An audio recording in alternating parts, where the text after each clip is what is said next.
À Jérusalem aussi, le 2 novembre, chrétiens et pèlerins locaux se sont rassemblés pour prier pour les fidèles défunts. Ils l'ont fait en visitant les 3 cimetières chrétiens du Mont-Sillon, juste à l'extérieur des remparts de la ville. Le travail de l'Église latine se poursuit en Syrie, aux côtés de la population locale touchée par des années de guerre. Le centre Saint-François de Damas a organisé un camp d'été pour 60 enfants intitulé « Dieu veut que nous ayons un cœur aimant ». Après la visite à différentes réalités locales qui prennent soin des petits, s'est joué un grand match à Bethléem contre une sélection d'artistes palestiniens. L'équipe nationale de football des chanteurs est arrivée en Terre Sainte pour un voyage de solidarité, mais aussi de rencontres et de connaissances. De nouvelles mosaïques précieuses ont été découvertes à Hippos, sur les rives de la mer de Galilée. Sur le sol parfaitement préservé de la soi-disant église brûlée, différentes variétés de poissons et 12 paniers de pain sont représentés. 500 ans après la mort de Léonard de Vinci, ont été exposés à Jérusalem 30 livres anciens, conservés à la bibliothèque de la Custodie de Terre Sainte. Ils racontent les connaissances diffusées à la Renaissance.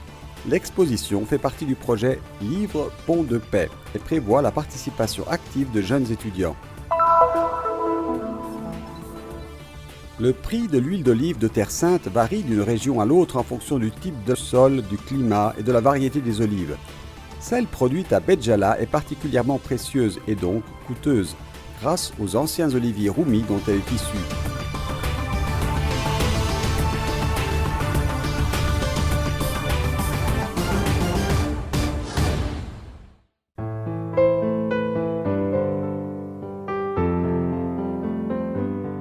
Selon l'évangile de Jean, Jésus dit « Telle est la volonté de mon Père, que celui qui voit le Fils et croit en lui ait la vie éternelle, et moi, je le ressusciterai au dernier jour. » Et dans le livre du prophète Isaïe, nous lisons que « Il fera disparaître la mort pour toujours. Le Seigneur Dieu essuiera les larmes sur tous les visages, et par toute la terre il effacera l'humiliation de son peuple. » Ces passages bibliques nous offrent une réflexion sur la mort, la résurrection et la vie éternelle, un jour spécial où l'Église nous invite à prier pour les fidèles défunts. En ce jour où nous commémorons les défunts, l'Église catholique nous invite tous ici à espérer, nous invite à nous unir dans la prière à nos chers défunts qui sont passés à une vie meilleure, dans le sens où nous, qui sommes ici, serons un jour avec eux en présence de Dieu.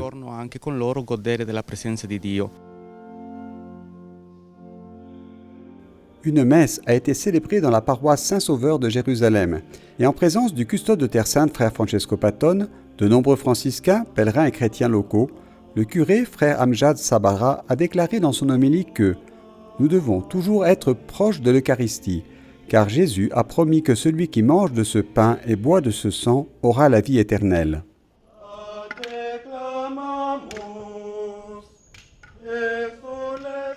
Après la célébration eucharistique, franciscains, fidèles locaux et pèlerins ont poursuivi leur route vers les cimetières du Mont-Sillon en ce jour de tristesse, mais aussi de commémoration, de nostalgie et de prière. La journée d'aujourd'hui est très importante pour nous dans notre histoire, dans l'histoire de la custodie et de tous les chrétiens. En ce jour, nous nous souvenons de tous nos êtres chers, frères, familles et amis qui ont déjà franchi cette étape, qui ont déjà quitté cette terre et sont partis pour être proches de Jésus.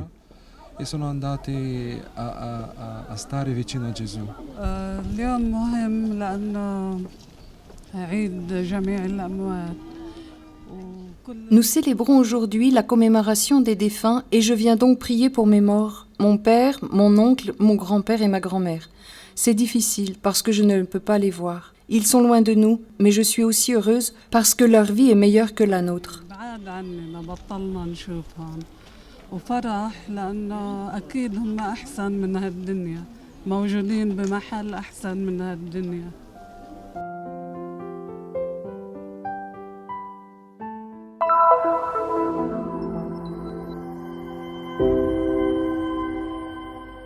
En dépit de la violence qui a frappé la Syrie ces dernières années et de ses conséquences matérielles et psychologiques sur les enfants, le Centre Saint-François, qui s'occupe de l'éducation chrétienne, continue de jeter des graines d'amour et d'espoir avec pour objectif que les enfants puissent bénéficier des avantages de la paix.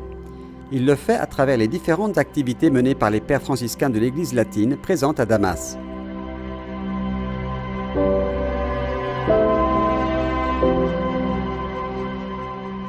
Le camp d'été intitulé « Dieu veut que nous ayons un cœur aimant » a accueilli 60 enfants du centre Saint-François, accompagnés de 18 éducateurs pour un voyage dans la connaissance de l'amour de Dieu, manifesté par l'amour de l'homme.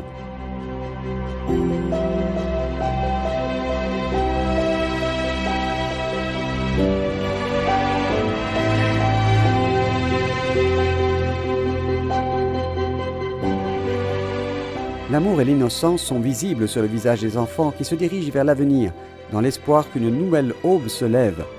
Dieu veut que nous ayons un cœur aimant. Ce sont les enfants au centre du voyage en Terre Sainte de l'équipe de football nationale des chanteurs italiens, ceux du projet Enfants sans frontières, ceux du centre Pérez pour la paix à Tel Aviv, ceux, chrétiens et musulmans, qui fréquentent des écoles gérées par la custodie de Terre Sainte.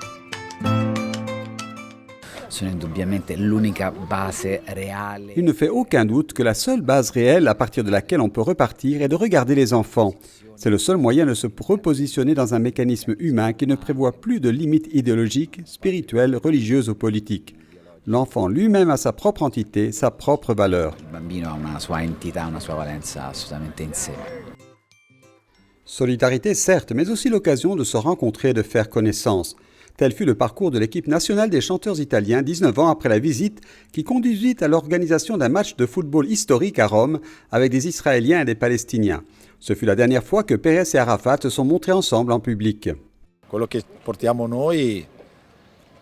Ce que nous apportons, c'est la musique, le football, qui est un élément très important pour rassembler les gens.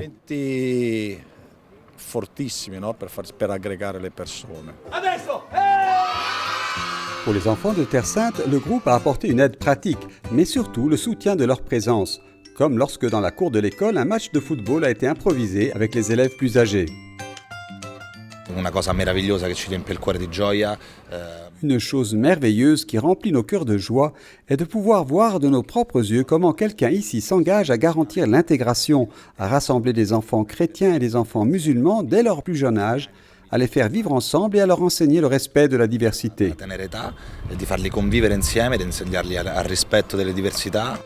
Les chanteurs-joueurs tiennent à souligner à chaque fois qu'ils ne jouent pas contre, mais avec quelqu'un. Comme à Bethléem, où de l'autre côté du terrain, une sélection d'artistes palestiniens a été battue 4-2.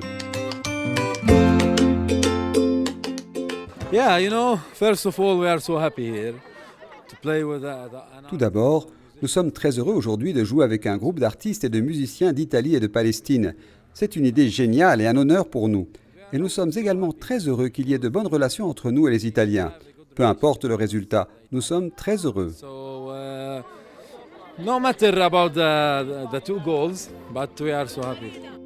Il y a ceux qui disent que ce voyage a changé leur vie dans un pays où l'espoir vient principalement des nouvelles générations. Cela me donne l'impression qu'ils veulent vraiment la paix et qu'ils y travaillent. Il y a tellement de routes. La route de la paix est sûrement celle qui fait que tout le monde se sent bien, tandis que l'autre ne fait que causer de la douleur.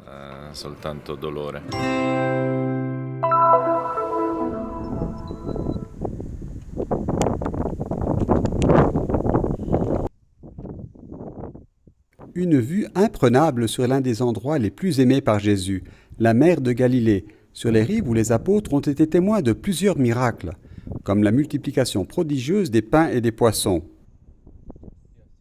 Un nouveau souvenir, gravé sur une mosaïque colorée encore en partie à explorer, a été mis au jour parmi ces ruines suggestives de l'ancienne Hippos, une ville païenne située sur le territoire de la Décapole à l'époque de Jésus, qui a connu une nouvelle floraison à l'époque byzantine, au point de devenir un siège épiscopal, jusqu'au tremblement de terre qui l'a détruite en 749. 7 églises sont apparues au cours des fouilles qui ont débuté au milieu du siècle dernier, et cet été a eu lieu la découverte surprenante d'un sol en mosaïque parfaitement préservé, où différentes variétés de poissons et 12 paniers de pain sont représentés dans la soi-disant église brûlée. Le toit de l'église, qui était totalement carbonisé, s'est effondré et les cendres se sont répandues dans toute la zone, recouvrant complètement la mosaïque et donc la protégeant. C'est la mieux conservée du site. Il y a de magnifiques décorations géométriques, des oiseaux, des fruits, du poisson et 12 paniers de pain, comme ceux que l'Évangile dit être avancés après le miracle de la multiplication. Il est évident que la première question que je me suis posée a été « Est-ce une coïncidence, quelque chose de symbolique ou de délibéré ?» It could be just coincidence, it could be symbolism, it could be deliberate. Michael Heisenberg, un archéologue impliqué dans plusieurs campagnes de fouilles à Hippos, ne mentionne pas d'éléments permettant de remettre en question la tradition du miracle de la multiplication des pains et des poissons à Tabgha, une ville de l'autre côté du lac Tibériade, près de Capharnaüm. Il Vangelo narra di 2 moltiplicazioni di pani e di pesci che il Signore fece. L'Évangile parle de 2 multiplications des pains et de poissons que le Seigneur a faites, ou plutôt de 2 partages de pains et de poissons à la multitude. L'une d'elles est traditionnellement placée sur la côte galiléenne, l'autre sur la côte opposée, car l'une d'elles suit une traversée du lac par les disciples et Jésus. La tradition place la première multiplication, celle sur la côte galiléenne, à Tabgha, à proximité d'autres mémoires, celle de la pêche miraculeuse du primat de Pierre, et ce lieu a donc une tradition plus continue. Cependant, celle concernant les lieux exacts où s'est déroulé tel ou tel épisode est un autre problème. Il sera difficile de s'exprimer avec certitude. Il n'y a cependant aucune raison particulière de changer le lieu de la première multiplication des pains et des poissons. Sur le second, cependant, nous ne devons pas émettre de jugement particulier, car la tradition n'est pas très forte. Non c'è però una ragione particolare di cambiare il luogo della prima moltiplicazione del pane e dei pesci.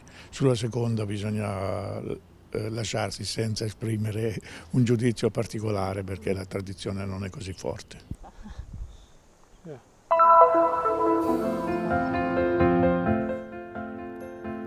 On part d'un anniversaire, 500 ans depuis la mort de Léonard de Vinci, pour raconter une époque, celle de la Renaissance, dont il était contemporain.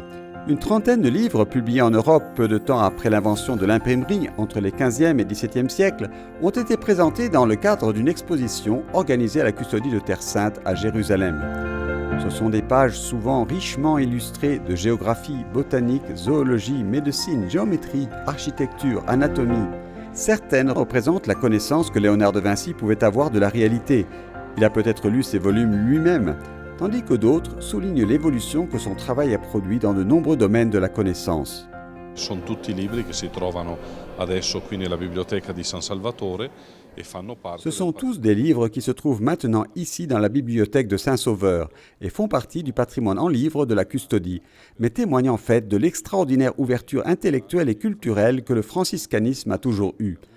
Dans la spiritualité franciscaine, le monde entier parle de Dieu, ce qui explique aussi pourquoi il existe une approche positive de tout ce qui a été créé et une approche positive des sciences elles-mêmes. Tutto ciò che è stato creato e un approccio anche, oserei dire, positivo verso le stesse scienze. Tous les livres que nous avons ici proviennent de plusieurs monastères de la custodie. Certains sont vraiment en mauvais état, d'autres très endommagés. Le custode nous a demandé de rassembler tous ces livres anciens ici à la Bibliothèque générale. Nous devons donc maintenir les bonnes conditions environnementales pour leur conservation, mais nous avons aussi des spécialistes qui viennent pour réparer les livres endommagés. L'exposition fait partie du projet Livre Pont de Paix, fruit d'une collaboration qui dure depuis une dizaine d'années entre l'Université catholique de Milan et la Custodie de Terre Sainte. Il prévoit la participation active de jeunes étudiants et vise avant tout à mettre en valeur le précieux patrimoine du livre ancien qu'elle conserve. Le valoriser, c'est d'abord le cataloguer, puis le faire connaître.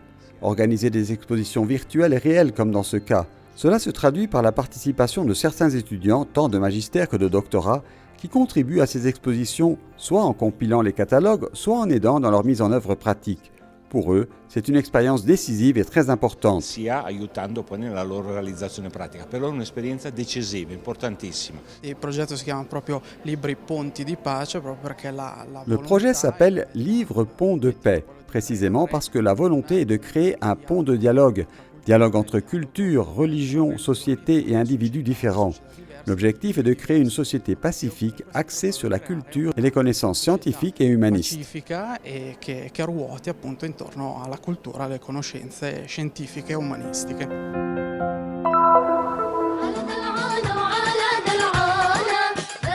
L'huile d'olive de Béjala est la plus chère de Terre Sainte. Un jerrycan coûte environ 1200 shekels, alors que le prix moyen dans le reste de la région est d'environ 500 shekels. Il est devenu une exclusivité destinée aux consommateurs fortunés.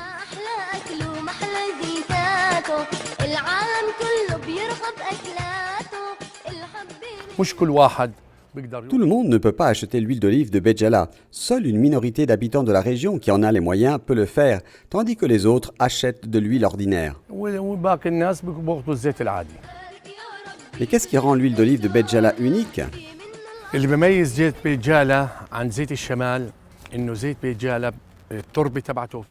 Ce qui distingue l'huile d'olive de Béjala de l'huile d'olive produite dans le nord, c'est le type de sol, la quantité de pluie et le territoire montagnard.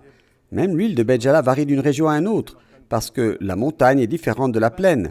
Dans le nord, les pluies sont plus abondantes, de sorte que les propriétés nutritionnelles et curatives sont plus faibles, tandis que la quantité de pluie à Béjala est moindre, ce qui rend l'huile plus dense.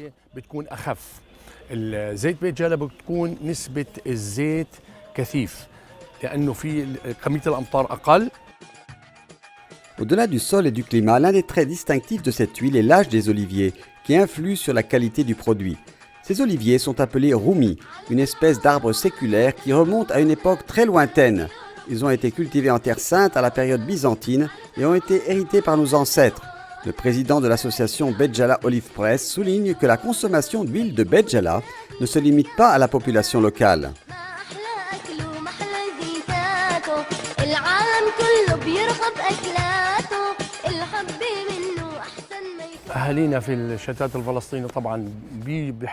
Notre peuple de la diaspora aime cette huile d'olive. Beaucoup d'ici l'envoient à leurs parents à l'étranger.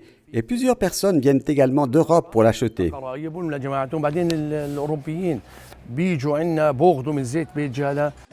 La Terre Sainte a été bénie par de nombreux arbres produisant des olives au goût délicieux. L'huile de Béjala est unique par sa saveur intense, même si à la fin le goût est subjectif.